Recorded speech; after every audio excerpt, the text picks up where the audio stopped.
여러분들이 좋아하시는 대한민국 사람들 제일 좋아하는 스웨덴. 스웨덴 가보고 싶으신 분들 되게 많죠. 누구나 마음속에 있죠. 예. 로망이 있잖아요. 그렇죠. 내 마음속에 파랑새는 스웨덴에 있어. 이렇게 이야기하는데 스웨덴 그러면 떠오르는 거. 다들 체구들이 엄청 크시다고 평균적으로. 질라탄. 맞아. 맞아. 거기 가서 포켓걸 한번 대보고 싶다. 북유럽 스타일이었네, 홍윤아 씨가. 어쨌건 스웨덴 그러면 이제 제일 떠오르시는 건 복지죠, 복지. 복지국가. 그렇죠. 예. 실제로 스웨덴의 복지 제도는 아주 탄탄하죠. 뭐 태어날 때부터 죽을 때까지 모든 것이 다 무상이다라고 이제 알려지기도 하고요. 그다음에 학교 같은 경우는 뭐 대학원까지 뭐 무상이기도 하고 무엇보다도 요즘에 우리나라 국민들이 제일 불만인 거는 이 양극화지 않습니까? 잘 사는 사람만 잘 사는 거. 근데 여기는 하위 10%, 상위 10% 이렇게 소득 격차를 따져보면 한 3.4배 정도밖에 안 되는. 어떻게 보면 꿈의 나라다 싶은데 제가 여기까지 말씀드리면 저 양반이 무슨 이야기 할 건지 알겠죠. 이제. 속사정이. 그렇죠. 또 속사정이. 예. 이번에는 이제 스웨덴이라는 나라의 복잡한 속사정 한번 뜯어보도록 하겠습니다. 보통 우리가 이제 스웨덴 복지국가 그러면 이렇게 이야기를 해요. 모두가 다 자기 할 일을 하면서 잘 사는 나라. 조그마한 가게를 하시는 분들, 내가 식당을 하는 이 사람들도 오늘 매상에 막 걱정 안 하고 잘 살 수 있을 거야 라고 생각을 이제 합니다. 맞아요. 그런데 스웨덴에서는 자영업을 하면 너무너무 내야 되고 부담해야 될 게 많아요. 에? 그래서 대표적인 이야기가 있어요. 이 1976년에 말괄량이 삐삐의 이 저자이죠. 스웨덴의 대표적인 작가 아스트라드 린드그렌이 단편 소설을 하나 썼어요. 컴페리포사라는 동화 작가예요. 이 양반이 200만 크로나에 이제 소득을 올렸습니다. 그런데 소득세가 92.5%예요. 92. 뭐예요? 그러면 185만 크로네가 세금으로 나가요. 그다음에 복지세 10만 8천 크로네가 또 나갑니다. 근데 여기에 이런저런 명목에 추가 세금이 3만 7천이 나갑니다. 그러면 순수익은 5천 크로나가 남는 거죠. 200만을 벌어서 5천. 그래서 우리나라 돈으로 보면은 이제 2억 5천만 원을 벌었는데 한 63만 원 남았다. 그럼 차라리 일을 안 하는 게 나은 거 아니에요? 이건 소설. 소설. 그래서 이 폼페리포사는 결국 나라 근고를 털 수의 지렛대를 사기로 했는데 이거를 일해서 사면 안 되잖아요. 그래서 차라리 이것을 구걸하기로 결심을 하고 나는 더 이상 책을 쓰지 않겠어. 그냥 차라리 가만히 아무것도 안 하면 생활지원금 나오니까 이게 더 낫지 않아? 라는 내용으로 이 책이 끝이 납니다. 가상의 이제 나라긴 하지만 사실은 린데그렌이 부담했던 세금에 관한 이야기예요. 이 전통적으로 스웨덴에서는 자영업자, 뭐 프리랜서 이런 사람들한테 세금을 되게 많이 붙였어요. 왜요? 뭐냐면 자영업자들은 사실 스웨덴 입장에서 봤을 때는 옛날서부터 이렇게 좋게 보지 않았어요. 왜? 대기업은 직원들한테 정확하게 임금도 주고 노동 규율도 지키고 여러 가지 약속을 지키면서 규칙을 행사할 수 있는데 아무래도 이 작으면 그런 여력이 없잖아요. 세금도 오늘 현금 장사니까 오늘 인마이 포켓 하고 싶고 인마이 포켓 좋네요. 전문 영화네요. 그러다 보니까 스웨덴 사회에서는 경제 운용의 주체는 누구냐? 대기업이에요. 그래서 경제가 자꾸 대기업 위주로 이제 돌아가게 되는 거죠. 그리고 대기업 위주로 돌아갈 수밖에 없는 또 하나의 이유가 있습니다. 동일 노동, 동일 임금입니다. 똑같이 일하면 똑같이 일하면 받자. 그렇죠, 맞죠. 그래서 뭐 보통 이야기하죠. 자동차 공장에서 타이어를 끼는데 왼쪽 타이어는 정규직이 끼고 오른쪽 타이어는 비정규직이 끼는. 그러면 여기는 이를테면 한 달에 500만 원 받는데 여기는 한 달에 150만 원 받아. 똑같은 일을 하는데 왜 차별이야? 근데 스웨덴은 이거보다 훨씬 더 스케일이 커요. 무슨 말이냐? 우리나라에도 몇 개 자동차 회사 있죠. 돈 잘 버는 자동차 회사에 일하는 직원 있을 거고 적자 왔다 갔다 하는 회사가 있을 거고 그럼 임금이 어디가 높겠어요? 잘 보는데. 그렇죠. 대기업이 많겠죠. 그런데 스웨덴은 아니에요. 똑같아요? 이거는 한국식이에요. 스웨덴식은 다 똑같은 자동차를 만드는 노동자들이에요. 그러면 이 사람들은 다 동일한 임금을 받아야 돼요. 그러면 여러분들 궁금증이 들죠. 아니 그러면 올해 임금 5% 인상. 근데 돈 못 벌던 회사는 그러면 그러니까 힘들잖아요. 힘들죠. 예. 그러면 스웨덴은 그럼 망해. 망한다고요? 맞아요. 그 사회에서 합의한 임금을 주지 못할 기업들은 망하는 거야. 창업하기가 어마어마하게 힘들 수도 있겠네요. 그니까요. 근데 대기업은 또 많이 버는 만큼 세금도 많이 내지 않아요? 그렇죠. 우리가 생각했을 때 그렇게 많이 벌면 많이 낼 거다라고 생각하는데 우리나라 기업이 더 많이 낼까요? 스웨덴 기업이 많이 낼까요? 스웨덴. 당연히 스웨덴 기업이 많이 낼 것 같죠. 네. 그런데 그렇지 않습니다. 대한민국의 법인세는 기본적으로 25% 정도입니다. 그런데 스웨덴 같은 경우는 현재 20.6%예요. 우리보다 싸요. 뿐만 아니고 법인세율 같은 경우는 우리나라 같은 경우는 돈 잘 버는 대기업들이 더 높은 세율을 적용받죠, 당연히. 우리는 여러분들 그 당연하다 생각하죠. 스웨덴은 아니에요. 스웨덴은 직원 5명 있는 기업이나 직원 5,000명 있는 기업이나 세율이 똑같아요. 그리고 이제 부자들이 힘들 것 같다라고 생각하지만 스웨덴 같은 경우는 상속세가 폐지됐어요. 오. 그리고 돈 많은 분들이 추가적으로 더 내야 되는 부유세도 2007년에 없어졌어요. 스웨덴이 왜 이러느냐? 돈 가진 사람들을 너무 괴롭히면 다 빠져나간다는 거죠. 그래서 기업들이 이 스웨덴이라는 나라 안에서 계속 사람들한테 일자리를 만들어줘야 그 사람들한테 준 임금을 가지고 또 세금을 거둘 수 있다. 그러면 여기서 도대체 스웨덴 사람들은 세금을 얼마나 낼까? 제일 궁금하죠? 그게 사실 제일 궁금하죠. 그러면 먼저 우리나라 분들은 얼마나 낼까? 한번 화면 보실까요? 이제 이런 구조죠. 그래서 6%부터 45%까지 상당히 촘촘하게 돼 있는데 스웨덴 한번 보실까요? 뭐야 왜? 에? 이게 뭐야? 32%. 뭐 500만 원을 벌던 1000만 원을 벌던 우리 돈으로 뭐 한 7,900만 원 이하까지는 무조건 32%예요.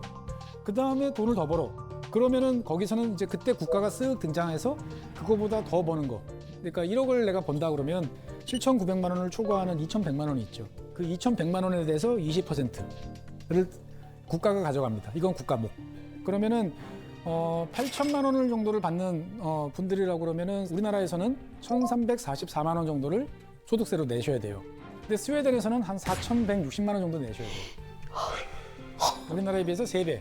돈을 적게 벌던 많게 벌던 다 가차없이 뜯어갑니다. 뭔가 자본주의 사회에서 내가 뭔가 열심히 일한 만큼 부를 축적해서 막 뭐도 사고 뭐도 하고 그렇지. 이런 꿈이 있을 그 맛이 텐데 있지. 그 맛이 있는데 열심히 좀 안 날 수도 있겠다. 아, 이 정답이 열심히 안 하게 되는 게 정답인 것 같아요.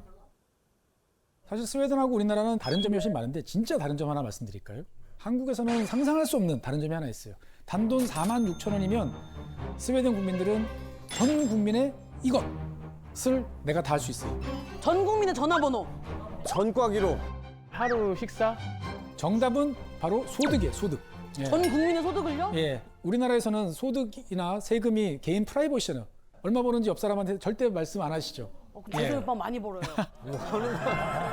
너 그런 얘기 좀 하고 다니지 마. 진짜 형이에요. 사람들- 진짜 형이에요. 하지 마. 둘이 뭐 하는 거야, 지금. 아, 억울해 죽겠어. 이것 때문에 옆에서 계속 쏘라 그러잖아, 나 지금. 진짜 많이 버나 보다. 내가 저기 공을 꼬였는데 지금. 그러시구나. 어마어마해. 스웨덴에서는 만 18세 이상 모든 국민의 이름, 주소, 생년월일은 다 공개해요. 뭐야? 아 근데 싫다. 근데 그거 좀 그렇지 않습니까? 그렇죠. 그러니까 스웨덴은 19세기 때부터 이런 거를 공개를 했는데 이거 공개하는 방법이 뭐겠어요? 그러니까 옛날 우리나라 이제 인명전화번호 있었죠. 사람 이름 쫙 나와 있는 거. 아 옛날 그 전화번호부처럼. 와, 저게 책으로 있어요? 와, 소름이다. 그래가지고 인명으로 쭉 나오는 거예요. 그럼 옆에 이제 주소가 나오고 이제 옛날 거니까 소득 얼마, 세금 얼마 이렇게 나온 거죠. 뭔가 막 결혼하려고 장인어른 인사를 가. 자네 이름이 뭔가? 얼마 벌었어? 아하. 그럴 수 그럴 수 있을 것 있겠네. 같아. 근데 그래서 이건 되게 옛날 책자잖아요. 그런데 요즘엔 어떤 시대입니까? 인터넷 시대잖아요. 이거를 이제 알려주는 홈페이지에 뭐라고 써 있냐면은 동료의 연봉이 궁금하십니까?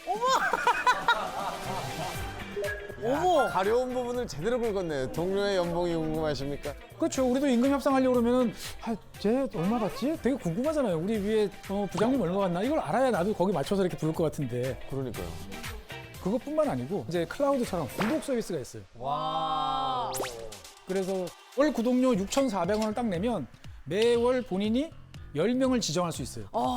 그래서 월급, 세금 정보는 물론이고 전화번호, 생년월일, 결혼 여부, 보유 차종, 그다음에 연식, 그다음에 집 크기, 어머. 그다음에 자가 여부, 키우고 있는 반려동물 이런 것까지 다. 와. 그러니까 스웨덴 입장에서 봤을 때는 모든 사람들이 이제 다 정보를 공개해서 그걸 투명하게 다 걷어야만 복지 사회가 유지되는 거예요. 그러니까 우리는 이게 프라이버시인데 여기서는 이건 공공 정보예요.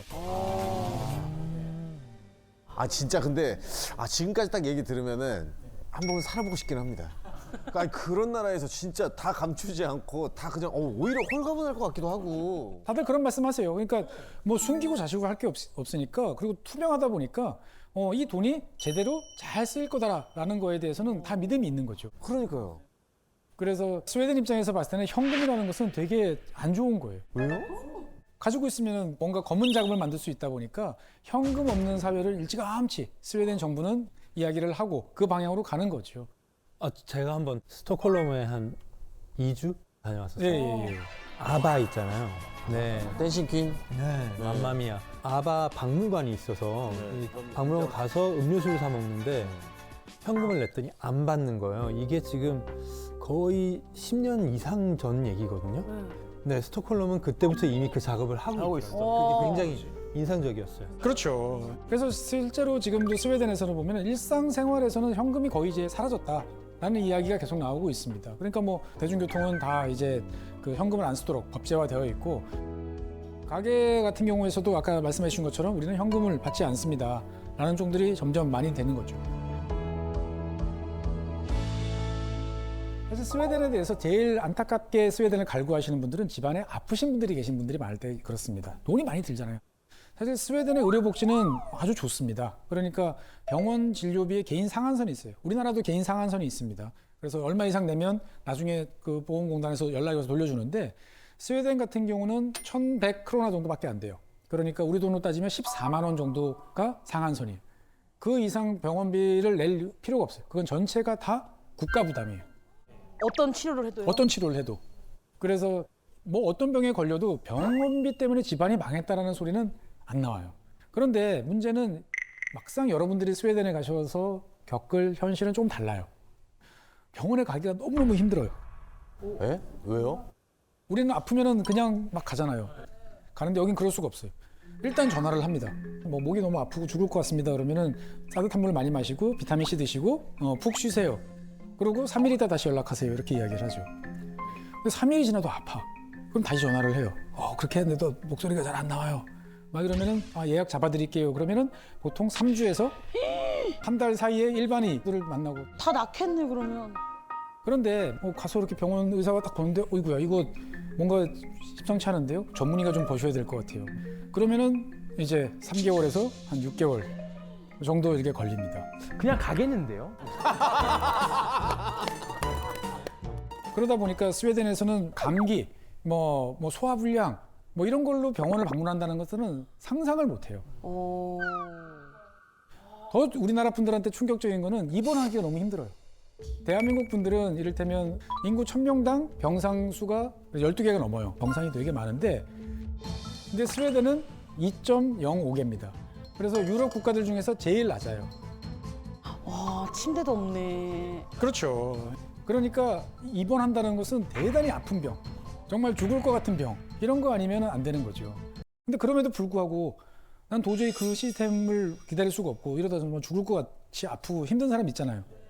그럼 이런 분들은 어떻게 해야 될까요? 어떡해요? 비싼 돈을 내는 민간 의료보험이 있고 그 민간 의료보험 환자들을 따로 받는 민간 병원들이 있어요.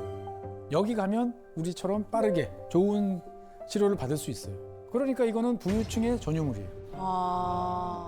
이게 치명적인 문제가 있네요. 그렇죠. 우리는 의료보험이라는 별도의 보험이 있잖아요. 국가보험이 있잖아요. 여기는 다 세금으로 가기 때문에 가급적이면 사람들이 병원에 안 오도록, 정말 아픈 사람들만 오도록 하지 않으면 감당을 할 수가 없어요. 그러니까 지금까지 스웨덴에 대해서 세금 이야기도 하고 병원 이야기도 했는데 어떤가요? 여전히 스웨덴에서 살고 싶으신가요? 아니면 대한민국이 낫지 않을까? 뭐 이런 생각 드시나요? 여기서 뼈를 묻겠습니다. 뼈를 묻겠습니다. 우리나라 좋은 나라야. 좋은 나라는. 한국 사람은 그래도 한국이 편할 것 같죠. 예. 사실 스웨덴에서도 고민을 많이 해요. 왜냐하면 능력 있는 사람들이 열심히 일을 해서 돈을 많이 벌면 다 세금으로 나가버리니까 도전적이고 진취적인 이런 사람들이 자꾸 빠져나가는 것이 제 걱정인 거죠. 예, 그럴 것 같아요. 이렇게 그 나라의 진짜 속사정, 걸 알기는 쉽지 않은 것 같죠. 몇 권의 책을 보면 좀 날 수도 있겠지만 그걸로 해결되지 않는 많은 것들이 있는 거죠.